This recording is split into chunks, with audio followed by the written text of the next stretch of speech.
Hello everybody. Next up we play host to Tottenham Hotspur, who are a club from North London apparently. It's a very rare Tuesday night match.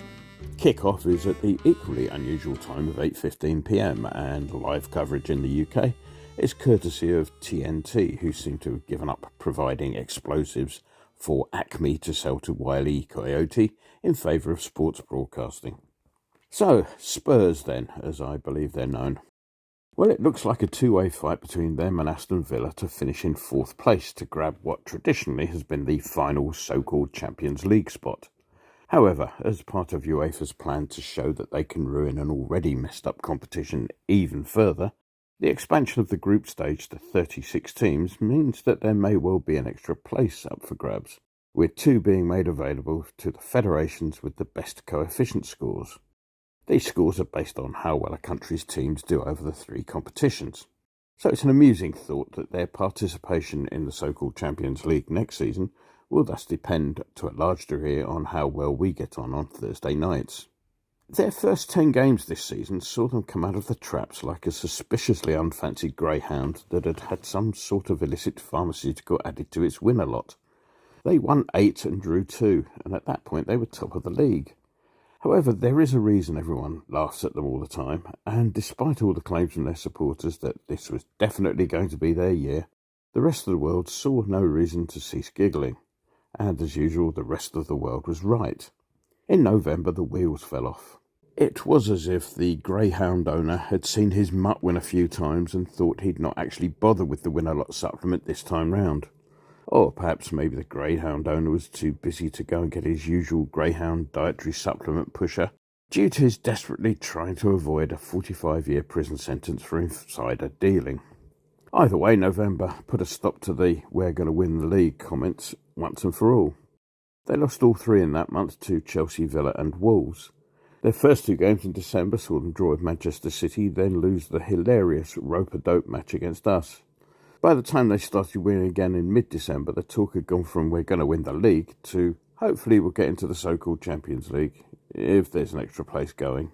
Possibly." Daisy has had to do some work this week as they brought in 2 players during the window.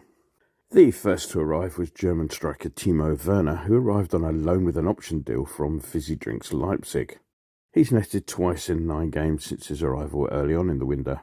A couple of days later, they brought in Radu Dragusin from Genoa. The fee came to roughly £21.5 million, with a bit more to be added in terms of add-ons. This made Dragusin the most expensive Romanian since Adrian Mutu arrived at Chelsea from Verona with a suspiciously runny nose. Dragusin came up through the youth system at Juventus, but never got established there, making just the 1 league appearance in his 3 years in Turin. After various loan spells, he ended up at Genoa, who eventually bought him for pretty much peanuts. The deal that brought him to this country was therefore a good return on a player who they only owned for a year. Well, enough of them, and I'm going to give the wild and wacky world of association football a miss this week, as I've got 1 or 2 things to say on the subject of the criminal refereeing we saw this weekend. As per usual, PGMOL pocketed the payment made by the Premier League in return for the supply of an honest and competent set of match officials, and then supplied Robert Jones and his cronies, who were demonstrably anything but. Jones set his stall out earlier on with the award of a penalty that A, was not a penalty, Gordon manufacturing the contact, and B, was offside anyway. Jones is a graduate of the Wirral, the association that produced Mike Dean, and clearly page 1 of their training manual starts with the sentence, "Pick a side you want to win and do all you can to make that happen, because nobody will ever investigate you." The thought process obviously went, "I really should give a 3 kick for offside, but hey, I'll just pretend it didn't happen and nobody will notice." Try as he might, Jones couldn't find a reason to rule out our equaliser, then forgot himself completely as he allowed us to take the lead with a quickly taken free kick. Shah committed the foul and then went down clutching his face as if months of reconstructive surgery would be required to repair the damage. One imagines the conversation went, "Look, sorry guys, that's so embarrassing I can't do much about it. Tell you what, I'll ignore the yellow card I'm supposed to issue for feigning an injury with intent to deceive match officials, and I'll make it up to you in the second half." Bowen's goal to make it 3-1 after some fantastic work from Kudus really didn't fit in with Jones's plan for the game, and with the crowd on the home side's back, it was time to act. Now, whatever you think of Calvin Phillips, you've got to feel a bit sorry for the guy. I mean, yes, he's not had the greatest of times, but he must have broken a dozen mirrors that had been manufactured on a Native American burial ground, whilst carrying them through an archway comprised of 13 ladders, to have been on the receiving end of a penalty decision that disgraceful. The goal galvanised Newcastle, and the late sending off of Gordon was merely backside covering window dressing from Jones, coming as it did after Gordon's fourth yellow card offence. Of course, Gordon should have been the second taking an early bath. Burns' rugby tackle on Kudos went clean through, for some unknown reason not even being given as a foul, despite Burn getting nothing of the ball, mainly because he had no intention of doing so. Frankly, Jones's performance over the course of 90 minutes was a complete and utter disgrace, and he does it pretty much every week.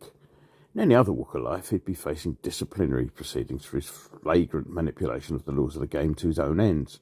However, we've sort of 20 years plus of seeing Mike Dean doing exactly the same thing, and that's taught us that PGMOL would have to be given video evidence of a backhander being paid to a match official in a brown envelope marked bung before they'd investigate anything. And even then they'd use VAR to prove that the envelope was the wrong colour. Not that I'm saying Jones had been in receipt of funds of that sort, of course. However, the climate is such that it makes it very easy for that to happen, simply because nothing ever happens to stop stuff like this happening. Let's face it, if it happens every week, who's going to notice? Especially since they've now got rid of John Moss, whose criticisms were apparently beginning to get a little bit too close to home for comfort. Messenger sacked. VAR was a glorious opportunity to weed out the incompetents and dishonest.